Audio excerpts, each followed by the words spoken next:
Hello friends, आज आपण voice म्हणजेच प्रयोग शिकणार आहोत. तर आज आपण याचे दोन प्रकार शिकणार आहोत. वॉइसचे दोन प्रकार असतात.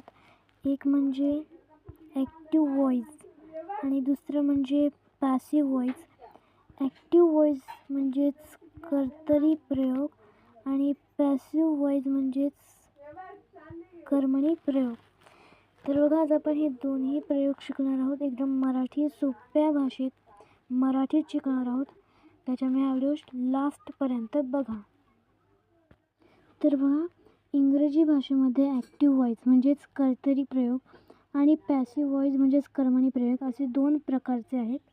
जेव्हा वाक्याचा कर्ता क्रियाशील असतो तेव्हा ॲक्टिव्ह वॉइस होतो आणि जेव्हा वाक्याचा कर्ता क्रियाशील नसतो त्यावेळेस तो पॅसिव्ह वॉइस होतो. तर आता आपण याचे काही एक्झाम्पल्स बघूयात. तर बघा, आपण इथे दोन सेंटेन्स घेतलेले आहेत. तर मी तुम्हाला म्हटलं होतं की जेव्हा वाक्याचा कर्ता क्रियाशील असतो तेव्हा ॲक्टिव्ह वॉइस होतो. तर इथे जो आपल्याला केदार दिसतोय तो कर्ता आहे आणि तो क्रियाशील आहे, त्याच्यामुळे हे वाक्य आहे ॲक्टिव्ह वॉइस. आणि आपल्याला आता याच सेंटेन्सचं पॅसिव्ह वॉइस करायचं. तर काय करायचं बघा, या पॅसिव्ह वॉइसमध्ये आपल्याला कर्ता क्रियाशील करायचं नाही. या पॅसिव्ह वॉइसमध्ये आपल्याला कर्म क्रियाशील करायचं आहे. त्याच्यामुळे जे कर्म आहे ना ते आपल्याला पहिल्यांदा घ्यावं लागणार आहे, म्हणजेच अ बुक हे आपल्याला पहिल्यांदा घ्यावं लागणार आहे. नंतर ना आपल्याला घ्यावं लागणार आहे रीड्स, जो आहे क्रियापद.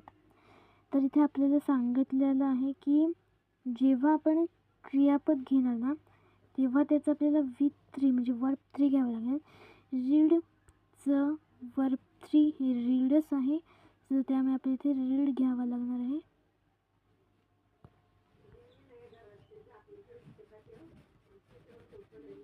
आपल्याला रीड घ्यावं लागणार आहे.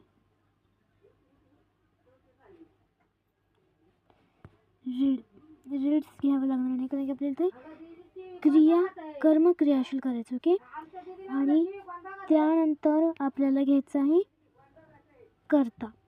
तर कर्ता घेण्याआधी आपल्याला बाय लावायचा आहे, जो कायम पॅसिव्ह वॉइसमध्ये असतो.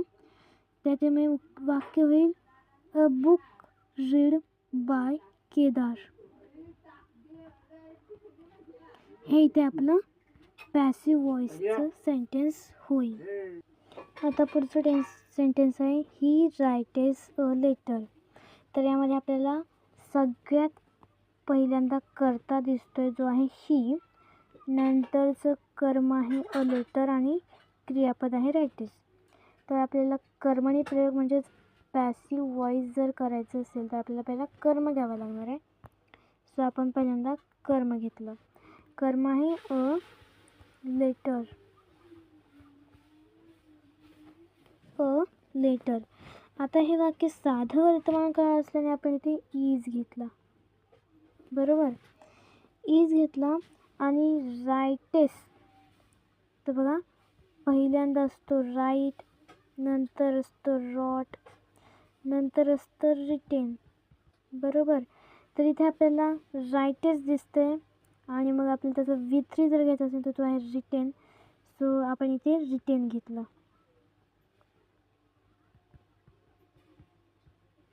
रिटेन, बरोबर. रिटेन. आता आपल्याला कर्ता घ्यायचा आहे, सो कर्त्याच्या आधी आपण बाय घेतला, बाय.